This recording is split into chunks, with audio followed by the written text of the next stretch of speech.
49 years ago, Kent State students protested against the obstruction of the May 4th shooting site. Today, they're recognizing a living history of Tent City. Iran has just announced that the Strait of Hormuz will be open for business. Stay tuned to understand what this means and what the U.S. government's response was. The United Kingdom's Prime Minister is being pressured to step down from his position. We have what he has been accused of and his response coming up later. A shortage of jet fuel could threaten travel for many over the summer. Find about this and more as KSTV starts right now. Travel season could be full of headaches.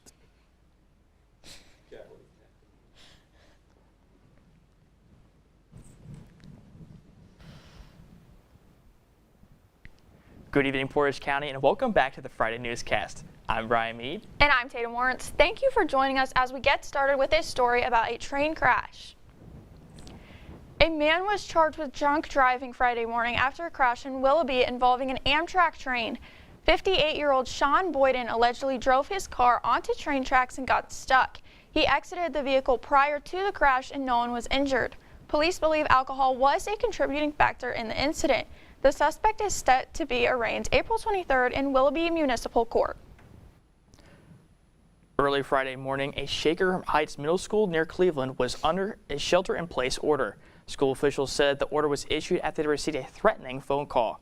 Police officers arrived to the building after assessing the situation and let the school return to regular operations. So far, the details of this phone call have not yet been released.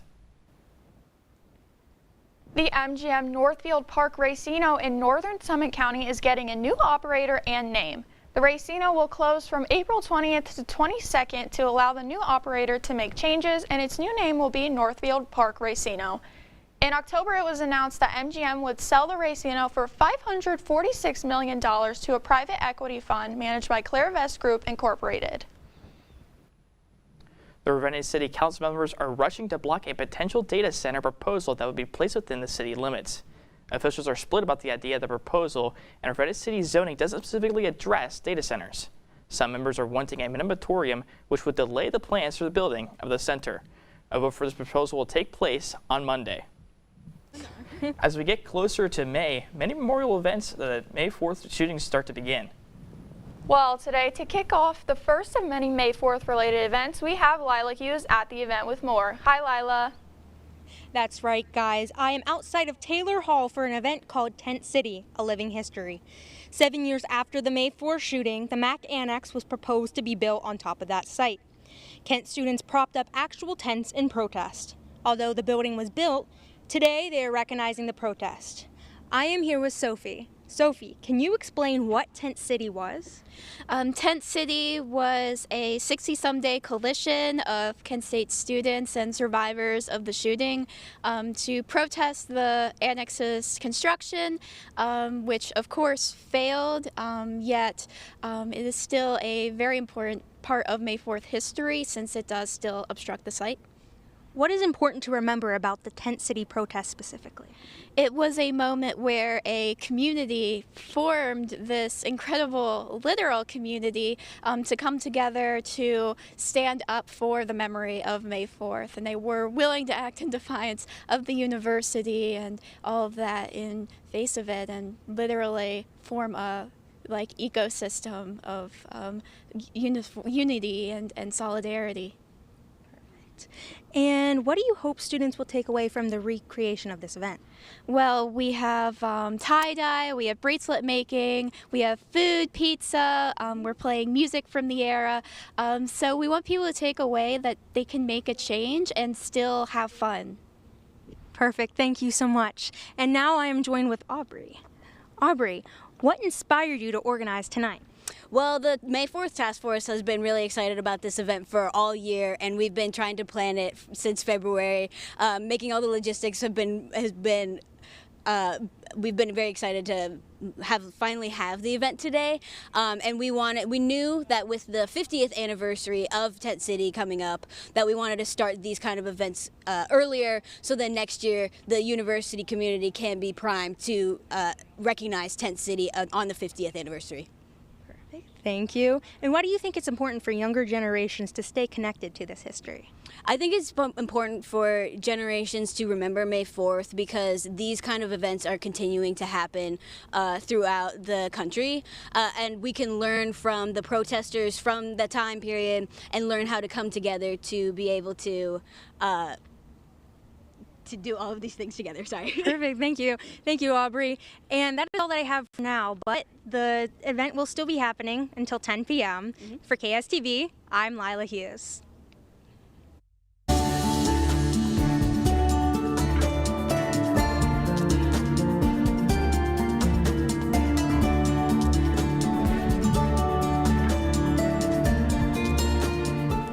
Happy Friday, Kent, and I hope you are wearing some shades, as not only is your future bright, but so is the weather today. Let's take a look at that statewide. Alrighty, so as we can see, it was a pretty nice and warm day for us.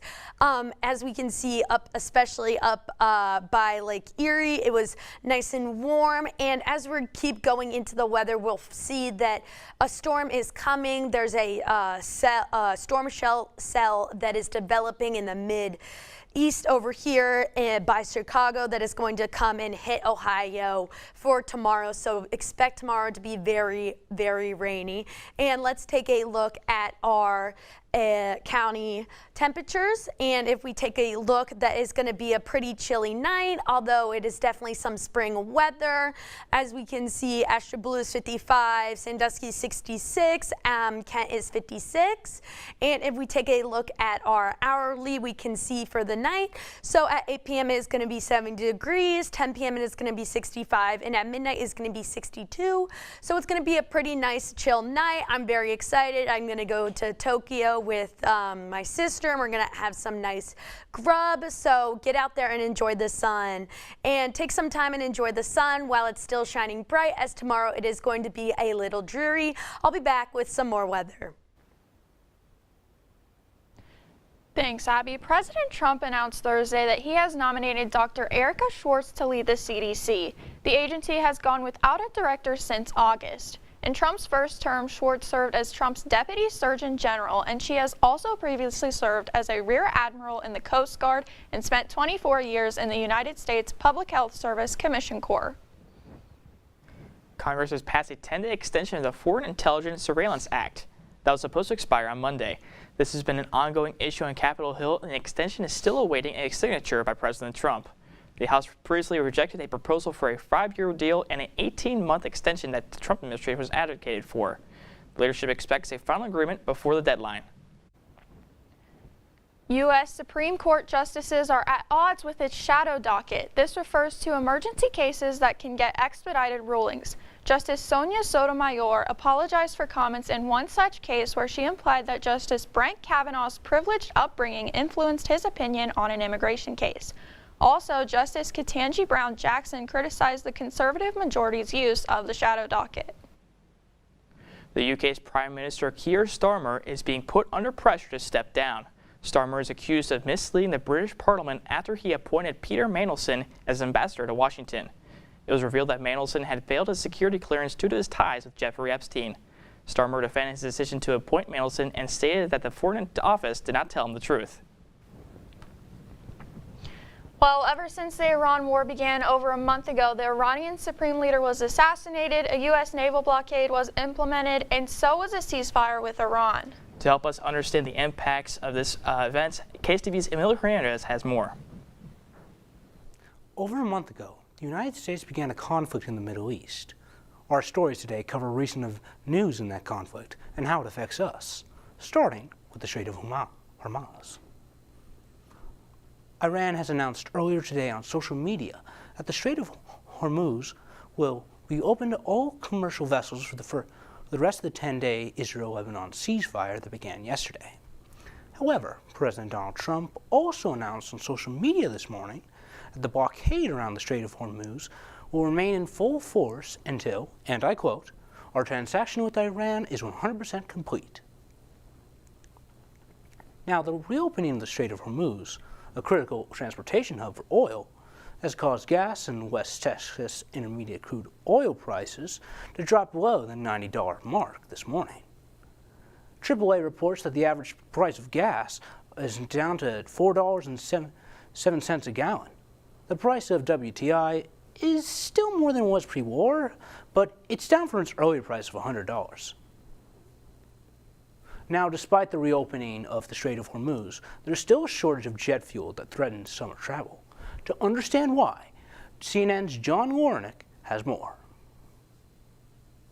The 2026 summer travel season could be full of headaches. Supply and demand are the undefeated champions of business and economics. Jet fuel prices have rocketed upward since military action against Iran began, and travelers are going to be picking up part of the tab. This is a dire situation for airlines if they don't cut flights and raise prices for flyers. The International Energy Agency says Europe has roughly 6 weeks of jet fuel on hand, and officials say if oil supplies remain stuck in the Strait of Hormuz, some planes could be grounded. The price of jet fuel's up north of 40% since this war started, and airlines are starting to cut flights. The ripple effect could also produce other travel-related problems. Routes that are going between two cities that aren't necessarily hubs. You might have to go around, get inconvenienced. You might have fewer nonstop flights and more delays as well. And analysts say it may be a while before things return to normal. Once the straits open up, it takes time to unclog the 800 tankers that are there, get them to the places they need to be, and then get the refineries back open and processing all this fuel. I'm John Lawrence reporting. And that's all I have for today, folks. For more stories like these, go to KSTV.com. I'm Millie Hernandez, and you're watching KSTV. The past week, many events ran by Kent student ambassadors allowed for students at Kent to give back. Don't walk away and find out what all was done. The expected outcome of shelter animals is improving in the United States. Learn what new data says about adoption and euthanization later. Brush, brushy, brush, brushy, brush, brush your teeth. Every day and every night. Now it's your parents' turn. Here's what you gotta do. Let them have your toothbrush so that they can brushy brush your teeth. Reach out, you're almost done. 4, 3, 2, 1, let's go! Help your teeth stay healthy. Brushy brush with a grown-up every day. Hey, I'm worried about your parents. We need to show them how to spot phishing emails. Agreed, the scammers are out of control. Plus, help them add multi-factor authentication. Yes, we use MFA at work, and it's great.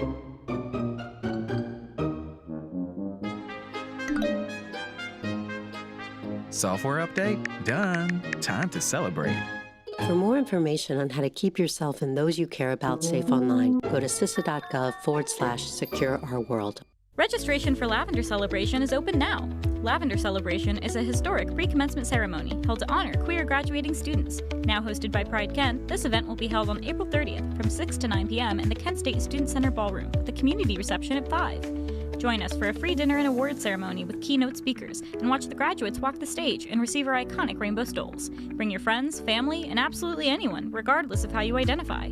Scan the QR code or go to the link below and register today. Registration closes April 20th. Hey there, welcome to Kent Core. Kent Core. Kent Core. To Kent Core.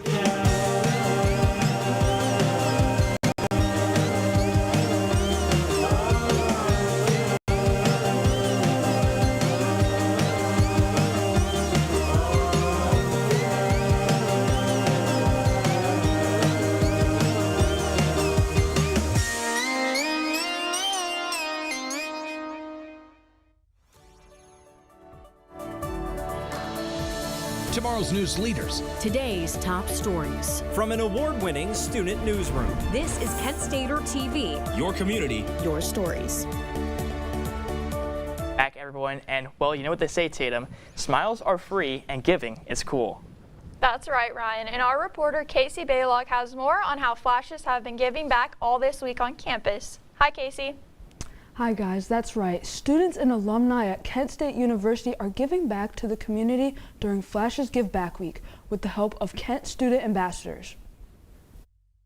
From campus to across Northeast Ohio, volunteers are coming together for a week dedicated to philanthropy. Yeah, so Flashes Give Back Week is a great time for alumni and current students to work within the community to kind of give back. We always talk about Flashes taking care of Flashes, so this is a great way to kind of showcase that and put it into action. The events occurred all of this week with different goals so everyone could find something specifically for them to get involved. So there were a ton of volunteering events all throughout the Kent community and then also throughout other communities surrounding Kent that alumni could join in on. There's also people at the Akron Food Bank, and then they also have alumni all over in Cleveland and then in other states as well doing different service projects. And then we just did Tag Day on Thursday. Events like these aren't just for current students, they inspire alumni to stay involved regularly long after they graduate here at Kent State. Yeah, so getting involved in things like Flashes Give Back Week is really important for current students as well as alumni once you graduate, but really for current students to kind of get out in the community and make an impact. But getting out on weeks like this, it really helps you to both interact with the community, make a difference, see what's out there, see if there's a good volunteer project for you to continue with. The organizers say this is a really great chance to get involved with the Kent community and show your appreciation for those that work for the university. It's a really great experience to kind of see what's important and what's happening, and see something that maybe you could do 5 or 10 years down the line when you're an alumni. Kent student ambassadors hope to continue planning events like these that allow Flashes to take care of Flashes. You can stay up to date with Kent student ambassadors on Instagram to see all future events like this. Reporting for KSTV, I'm Casey Baylog. Keeping you informed and ahead of the storm, this is your KSTV weather.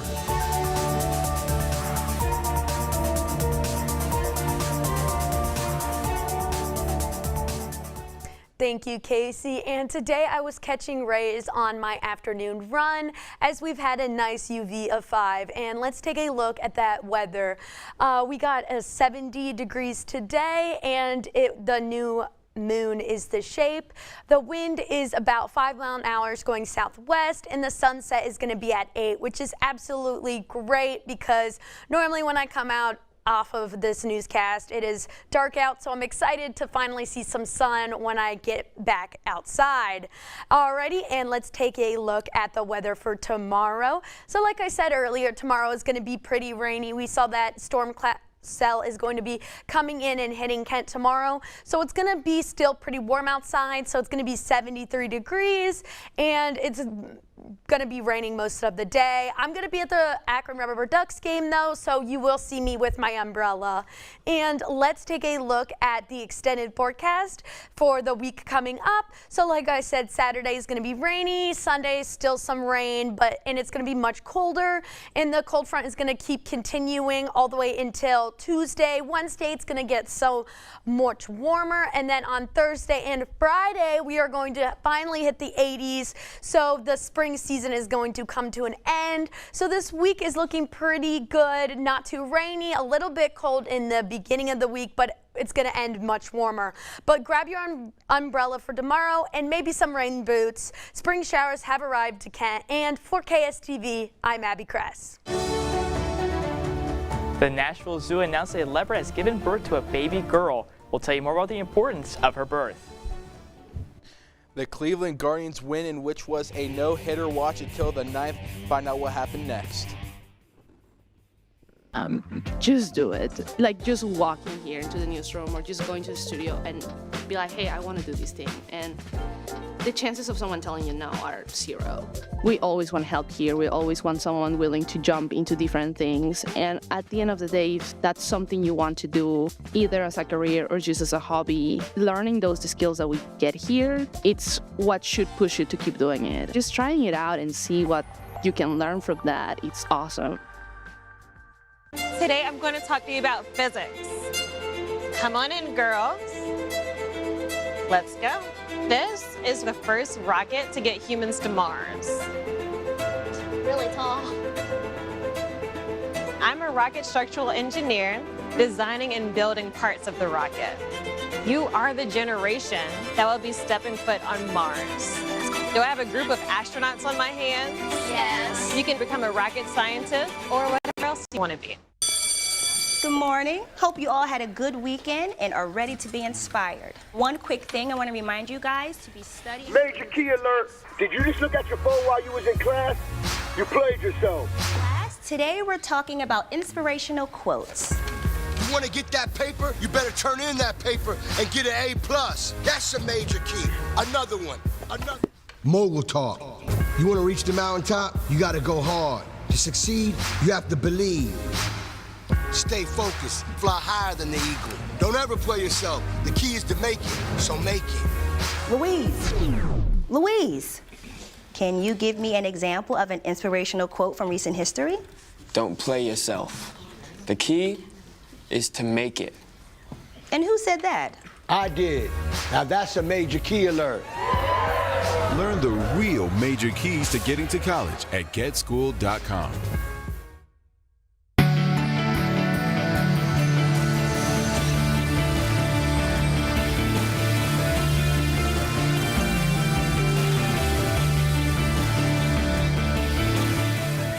Good evening, Portage County. I'm yours truly, Matthew McConaughey. There was a lot of excitement in Cleveland Thursday, but also some fireworks here at home.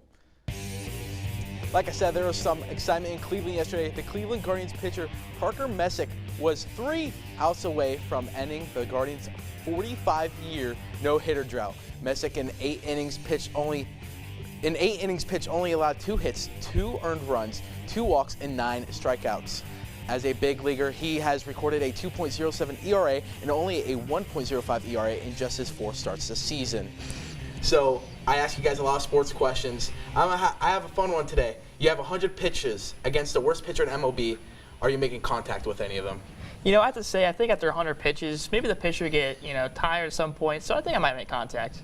What about you? Well, you know what I think? Middle, fastball, 45 miles an hour. I'm Aaron Judge. I am hitting home runs, guys. There you go. I love it. Who's your favorite MLB player, guys? I gotta say, Ellie De La Cruz from the Reds. There you go. Aaron Judge. Mine's Jose Ramirez. As I walk over to the green wall here, we're going out to our friends on the lake. The Guardians hosting the Baltimore Orioles. Bottom of the first, Jose Ramirez hits one to deep right field. That one has enough, and it will get over for his 4th home run of the year. That was a 2-run shot, 2-0 Cleveland. Bottom of the second, Juan Brito, 2-0 count, sends that one to first, and Pete Alonso lays out for it and gets it to Shane Baez, still 2-0 Cleveland. Stephen Kwan, bottom of the 5th, gets a single. That will score one. Brian Rocchio, hustling around third, comes to the plate. It is a close. Let's take another look. He dodges the tag. He is safe. 3-0 Guardians, top of the 9th. This is where the no-hitter ended. Pete Alonso sends that one to the Drug Mart sign. George Valera sends that one in. It will not be in time. That will score one. 4-1. Guardians still up. Top of the 9th, 2 outs. Samuel Bazeo sends the one to Juan Brito, lays out for that one, and there's the 3rd out. The Guardians win it 4-2, which was the first game of the series. They are playing here tonight again in Cleveland. Let's transition here in Kent. Kent State has named Austin Phobes as the women's gymnastics head coach. Phobes is only the 3rd head coach and also the first woman coach to lead the team in gymnastics program history. This past season, she helped the Flashes to a 12-12 record with 4 powerhouse wins over West Virginia and Pittsburgh.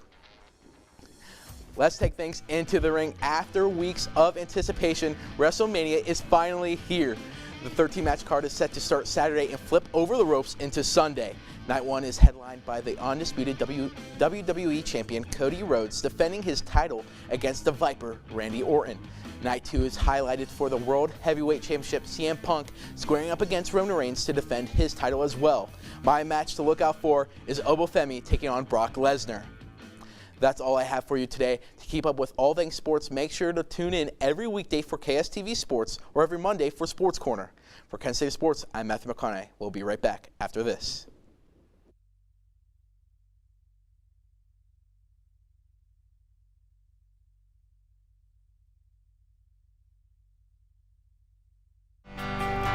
Greetings, loved ones. Let's take a journey.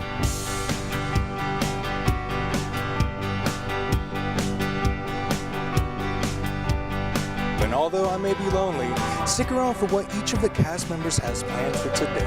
All that and more on College Voice.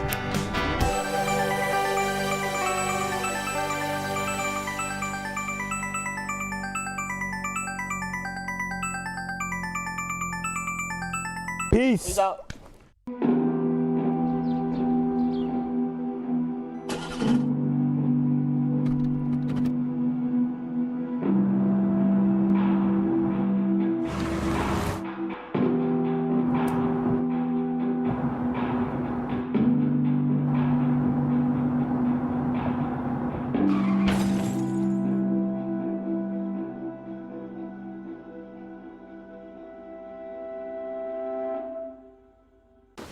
What to expect when you're expecting a teenager. Today we're talking about how to wake up your teen, and this works literally every time.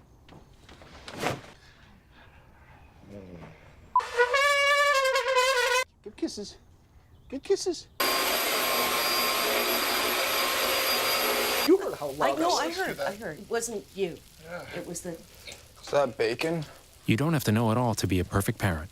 Thousands of teens in foster care will love you just the same. Oh, right. Look at you taking the stairs. Who are you? We're your lungs. We are proud of you for quitting smoking, but you still may be at risk for lung cancer. A routine cancer scan can detect it early when it's more curable. Good to know. Well, I gotta go somewhere. So do we. Listen to your lungs. Get a routine screening that could save your life. Talk to your doctor and learn more at savebythescan.org. 34,000 fewer pets were euthanized in 2025, according to data from a nonprofit called Best Friends Animal Society. The data also shows that 4 million cats and dogs were adopted from shelters in 2025, bringing the U.S. closer to a no-kill status where animals enter shelters with at least a 90% save rate. Best Friends says more than 2/3 of shelters achieved that in 2025. A baby clouded leopard is making her debut in the Nashville Zoo after officials announced the recent birth of the female cub. The zoo says that the clouded leopard population is on the decline, but she's only about the size of a pineapple. Her birth marks the 50th clouded leopard born at the zoo since 1991. If you're interested in watching the cub grow up, there's a live stream on the website. And now Tatum, so we've talked about this clouded leopard, but what is your favorite zoo animal? I would have to say the poisonous reptiles. Really? Yeah. I really like the meerkats that are at the Cincinnati Zoo. They have an entire section dedicated to them. I also like gorillas, and I think that there's a bunch of different sections at the zoo that are really fun. But for more news updates, you can check out the Kent Stater website, and we'll be back on Monday at 6 p.m. and 8 p.m. for Sports Corner. I'm Tatum Lawrence. And I'm Brian Mead.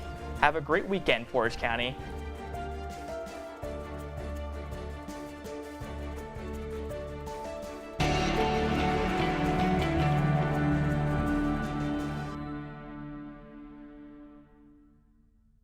Welcome to my block party. Glad you can make it. I can do this all day. Your moves are just gay. Using gay to mean dumb or stupid, not cool. Not in my house, not anywhere. It's not creative, it's offensive to gay people. And you're better than that. The great thing about a hearing check, you don't drink weird stuff or get poked. It's just a few minutes in a quiet booth. Then, bam, you can do the happy dance, because you're all done. So what's holding you back? Let's boogie and get those ears checked. We've had plenty of professionals come into our campus because they really love the work that students are doing here. Just having that professional experience that we try to mimic every day, I have really been able to say to employers, I've tried this, I've edited, shot, and interviewed plenty of people, and I could be an asset to this newsroom, but I want to learn. I've also wanted to continue this curiosity of understanding our media world.